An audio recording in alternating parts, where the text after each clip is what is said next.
श्री हनुमान सत्संग धाम ग्वालियर नित्य का सत्संग श्री राम कथा मीमांसा।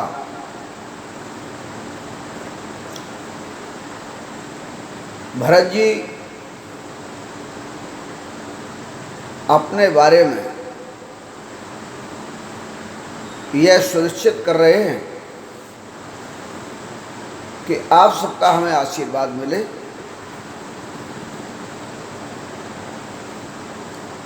और प्रातः होते ही भगवान श्री राम के चरणारविंदों का दर्शन करें चल के, और अपने आप को दोषी मानते हुए अपने स्वरूप का स्वयं एक दर्शन करा रहे हैं समाज के बीच में कि हम दोषपूर्ण क्यों हैं। और इसके बाद भी अगर दोषी हैं तो भी भगवान राम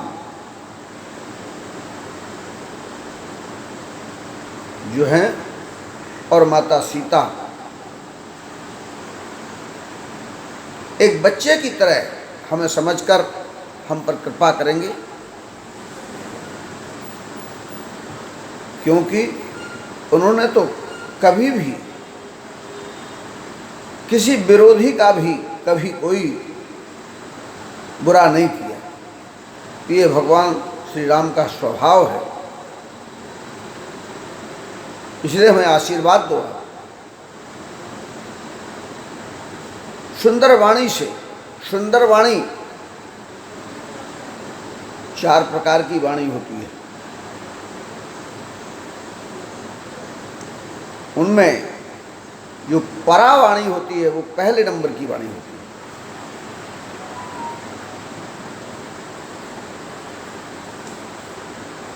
परा, पश्यंती, मध्यमा और बैखरी, ये 4 प्रकार की वाणी होती है। कहते ना आत्मा से बोलो साहब, आत्मा से आशीर्वाद दो। अर्थात जिसमें भौतिक जगत के जितने शरीर के साधन हैं, जिनमें संसार बसता है, उनसे रहित होकर, और उनसे रहित कौन है? आत्मा संसार से रहित है। बाकी जो जीव है उसका स्वरूप ही संसार है और उसमें संसार ही बसता है। इसलिए उसमें से जो वाणी निकलती है वो कैसी निकलेगी? वो वाणी मन से निकलेगी अगर तो इच्छाओं का स्वरूप है मन। अगर बुद्धि से निकलेगी तो विचारों का स्वरूप है बुद्धि। अगर चित्त से निकलती है वाणी तो पूर्व जन्म के संस्कारों से वाणी निकलेगी। इंद्रियों के स्वभाव से अगर निकलेगी तो भोग की वृत्तियों से संयुक्त होकर वाणी निकलेगी। और अहंकार में निकलेगी तो मिथ्या मैं सारा स्वरूप दिखाई देगा उसमें। इसलिए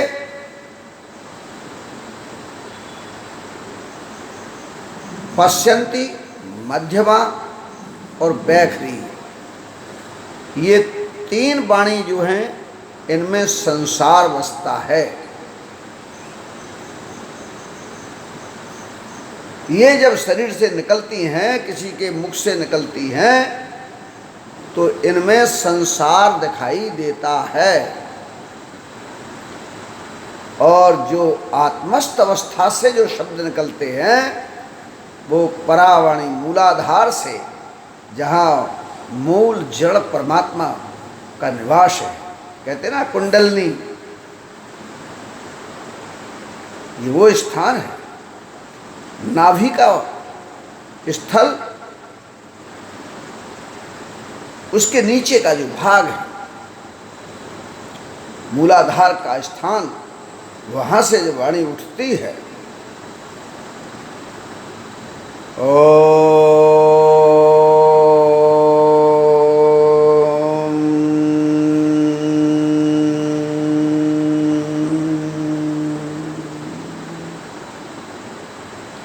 मूलाधार से ध्वनि जागृत होती है, उसी को कहा जाता है शुवाणी। तुम पे 5 मोर भल मानी, आयसु आशीष देहो शुवाणी। ये वही है आशीर्वाद, हृदय में बैठे हुए परमात्मा सच्चिदानंद, वहाँ से आशीर्वाद निकलता है। वो हृदय में भगवान का निवास है।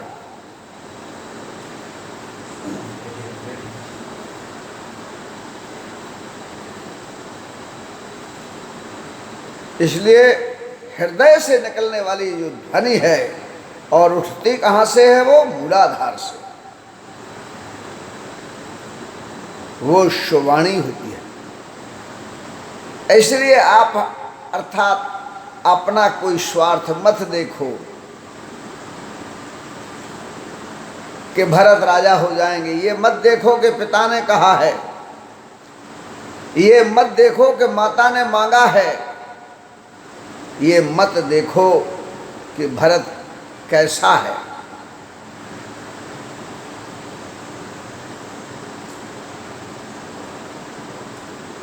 संसार को देखोगे तो संसार तो सुख दुख की अवस्थाओं से जुड़ा हुआ है, नीति और नियमों से बंधा हुआ है। लेकिन राम बंधन मुक्त करने वाले हैं। अगर संसार के लिए जब कोई कार्य करो तो बंधन में बंधो। बंधन क्या है? धर्म का बंधन, नहीं तो संसार बांध लेगा, अधर्म बांध लेगा। इसलिए उस समय तो धर्म से बंधो। माता का, पिता का, पुत्र का, पत्नी का, भाई का, मित्र का, राजा का, प्रजा का, स्त्री का, पुरुष का, ये सब धर्म है। सबके अपने निज धर्म हैं, वो बांधते हैं। और उनमें बंधित होकर के भी जब जीवन चलता है, अर्थात धर्म के द्वारा बंधित जीवन जब चलता है, तो वह भी चलते चलते बंधन मुक्त करा देता है। और जब सीधे राम जी की तरफ अगर चलना है तो इन बंधनों को पहले ही काट दो।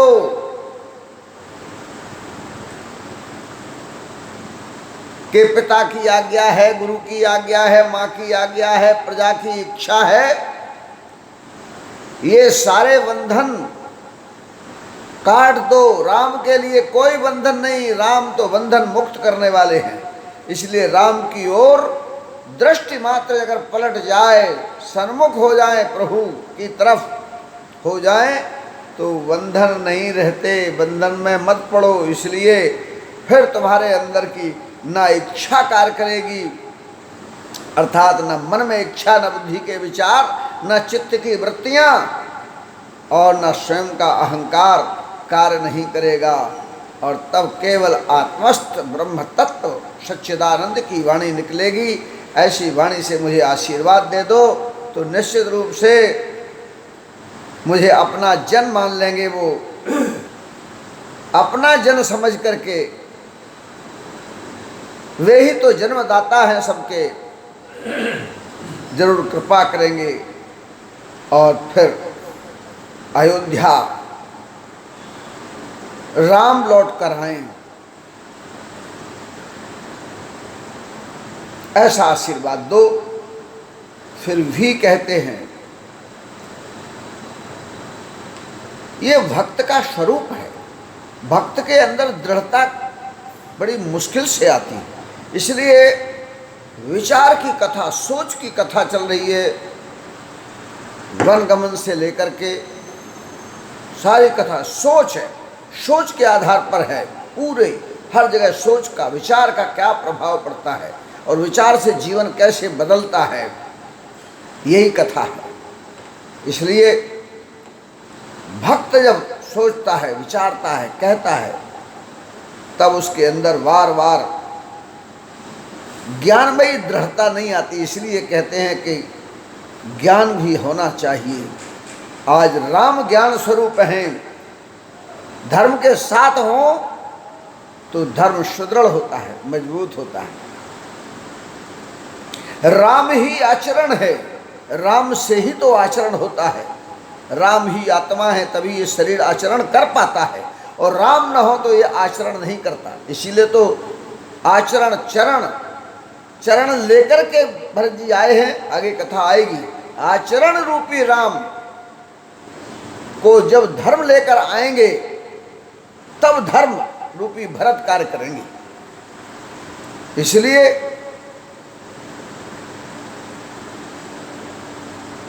भरत जी फिर आते हैं। अकेली भक्ति स्वरूप है इस समय, धर्म स्वरूप भक्तिमय अवस्था है। इसलिए फिर उसी बात को कहने लगे। यद्यपि जन्म को मातुते,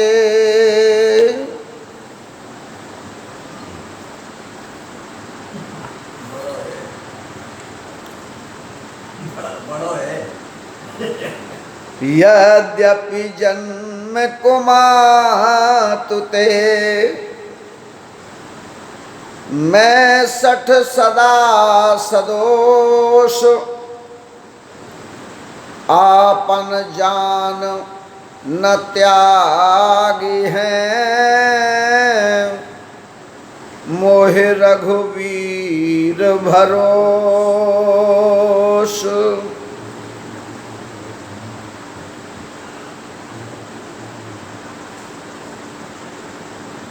फिर भी कहते हैं, यद्यपि मेरा जन्म जो है ऐसी माँ से हुआ है जो संसार के संस्कार देने वाली है। इसलिए जो संसार की दिशा दे, संसार के लिए जिसका जन्म कराए, वो कुमातु कहा है उसको। इसलिए कुमातु कहा है। और जो भगवान की दिशा दे, भगवत दिशा दे, वो सुमातु।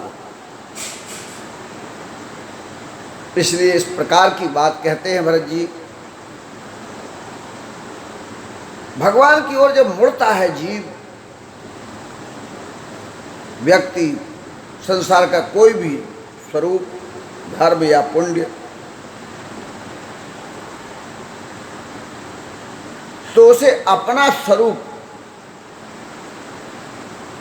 का भी दर्शन होता है, हल्का ज्ञान आता है। अगर ऐसा न हो तो समर्पण भगवान की तरफ होगा ही नहीं, अपना ही अहंकार कार्य करता रहेगा। इसलिए अपने अहंकार, अपने स्वरूप का कुछ बोध होता है, और जब भगवत स्वरूप का बोध करता है तो तुलना होने लगती है। तो अपने आप को कह रहे हैं, मैं सठ सदा सदोष। कैकेयी को कुमति, कुमाता क्यों कहा? क्योंकि मेरा जो जन्म हुआ है ना, उस जन्म में प्रारंभ से ही 6 विकार साथ में आए हैं। 60 काम, क्रोध, लोभ, मोह, मत्सर, अहंकार, और ये सदैव रहते हैं रजोगुण, तमोगुण और सतोगुण। इसलिए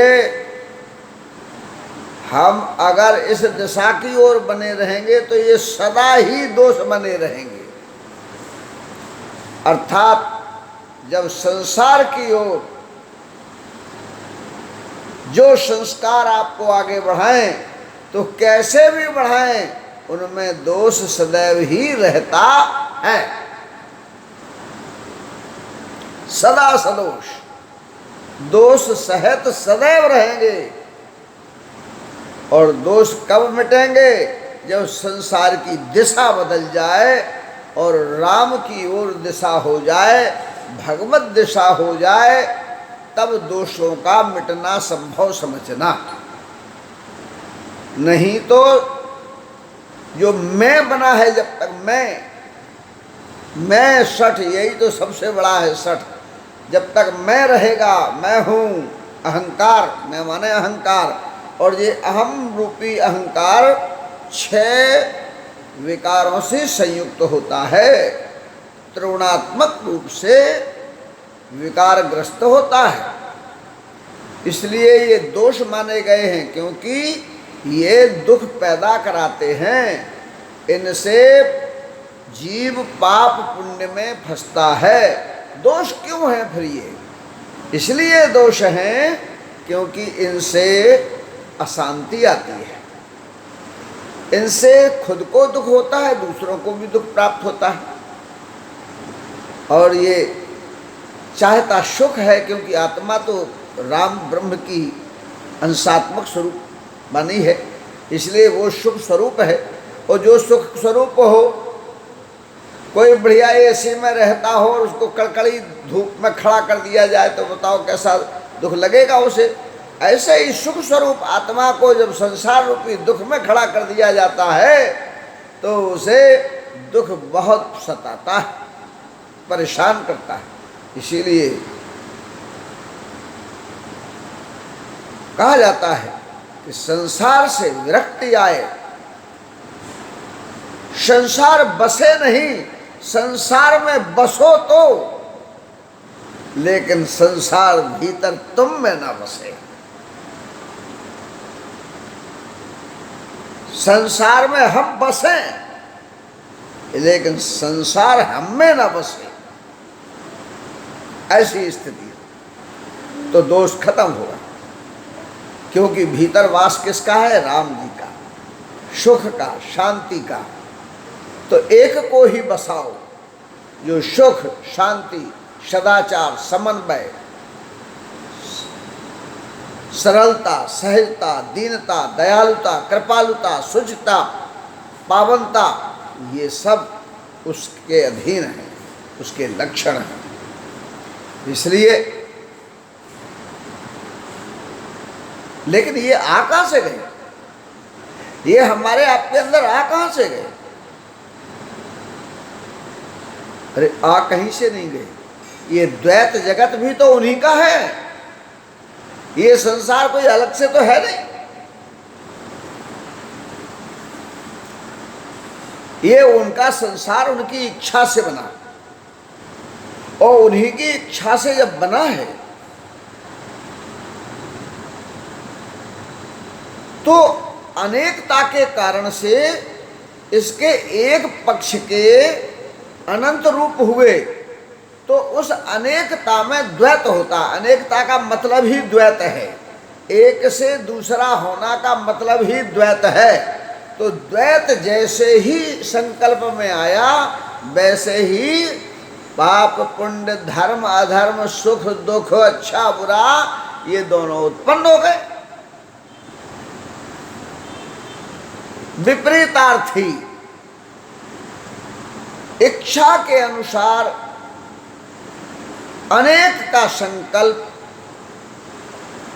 अपने दूसरी अवस्था, पहली एक प्रकार की अवस्था और फिर उसकी दूसरी प्रकार, अपने आप दूसरा प्रकार हो जाएगा। क्योंकि इच्छा में अनेकता का भाव था, अनेकता का विचार था, इसलिए ऐसा हुआ। तो संसार किसका है? संसार भी उन्हीं का है। और संसार का हर प्राणी किसका है? संसार का हर प्राणी भी उन्हीं का है।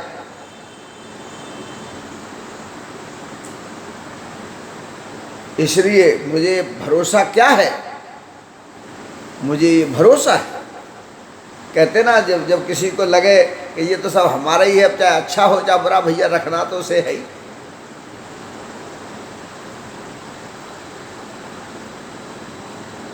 बाप माताई का बेटा कैसा भी हो प्रिय लगता है।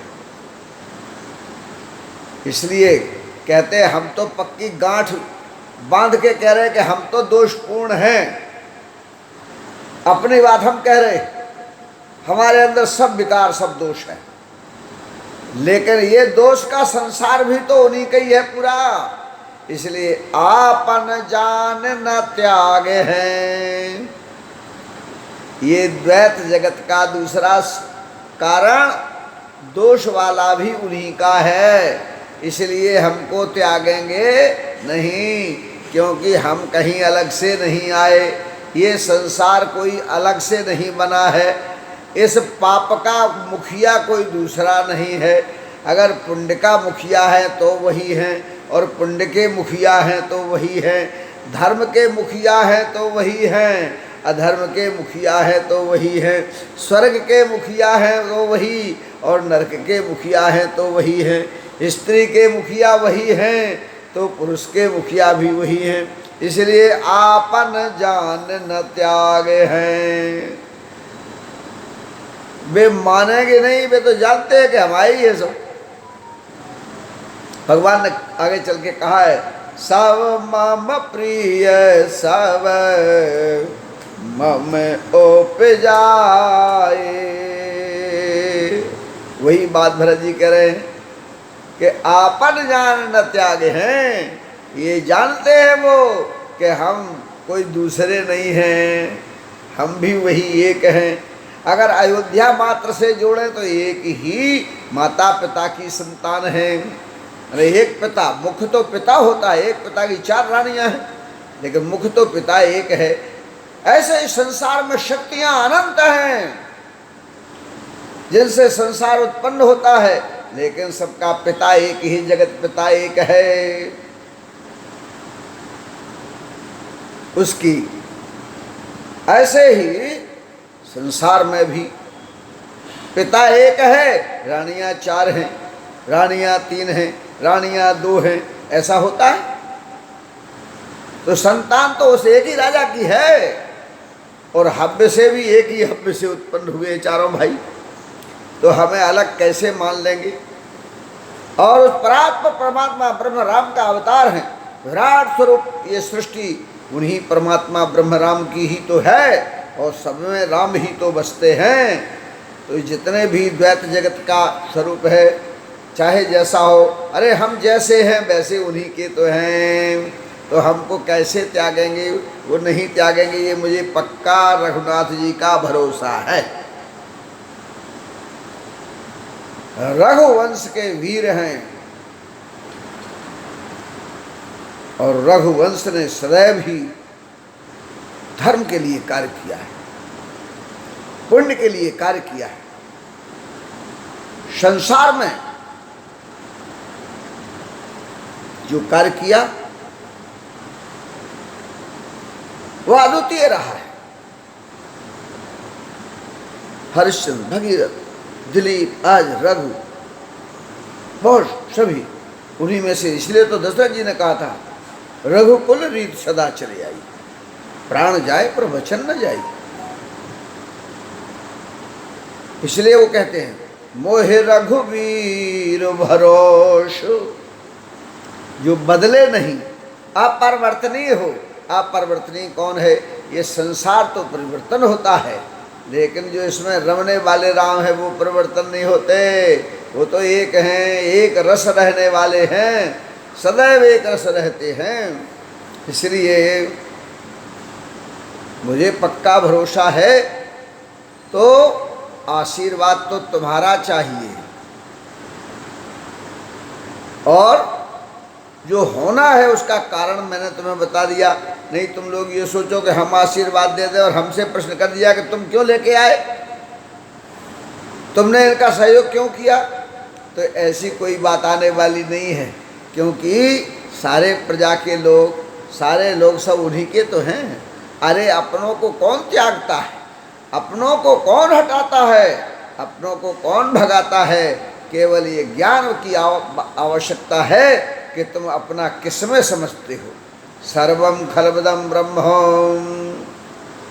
जो है सर्वे भवन्तु सुखिनः सर्वे सन्तु निरामयाः सर्वे भद्राणि पश्यन्तु माँ कश्चित् दुःखभाग् भवेत्। ये क्या है? ये वही भावना है, ये वही विचार है। इसलिए भरत जी कहते हैं हम अलग नहीं हैं। आपन, आपन माने द्वैत जगत, अपना ही जानना,